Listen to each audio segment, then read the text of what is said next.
But unlike me, and unlike my sister, we had a number of people, white, black, yellow, green, striped, to whom we could relate both mentally and because they were interested in the same areas that we were interested in. He never found anyone like that. It must have been difficult for him in terms of, as you said, being raised as if he were white in many ways. And then once he becomes mature and goes out into the real world, the realities of his color. It was very difficult, but I thank God for him. And so did my sister. She was now gone. We were never, at any time, allowed to judge a person by color. Nor would he allow any of his colored friends who would come in and say, I know a colored man. He said, stop right there. He said, every man is colored. Not the only way you can decide him is the color of his face. Let's not discuss it. He stopped just like that. Now that helped my sister, and it definitely helped me. When I became the leader in the Florida House, they never had a colored leader before, not in the history of the whole House represented.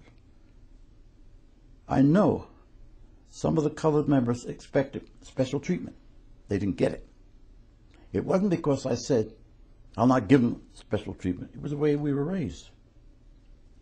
When I became Speaker, which had never happened before and hasn't happened since in Pennsylvania, the first and only challenge I faced was from a black lawyer from Philadelphia. The rule of the House is, the Speaker recognizes you. No one else except the Speaker or the Majority Leader may interrupt, but with apologies. No one else may rise to speak.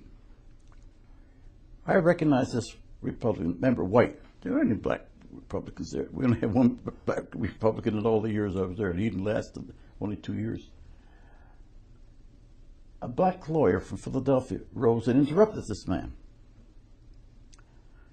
I said to the Philadelphia lawyer, I said, you've broken the rules of the House. Take your seat. But I said, listen. I said, listen very carefully. I said, you open your mouth again illegally on this floor. I will have 2 officers take you out off the floor. You will not occupy that seat until I say so. Again. Is that clear to you? Got down the seat. No more noise. No one else, and I served as Speaker longer than anybody else from Ben Franklin until the time I left. No one else challenged me after that. That answer. Now, I didn't do it because he was a black man. Some people thought so. I did it because he was violating the rules of the House of Representatives, and I was responsible for those rules, and I wasn't going to let him or 20 other people, white, black, green, or straight, violate those rules as long as I was in charge. I had no problems after that. But I learned that from my father. When people would come in and say, I saw a colored man, he said, wait a minute.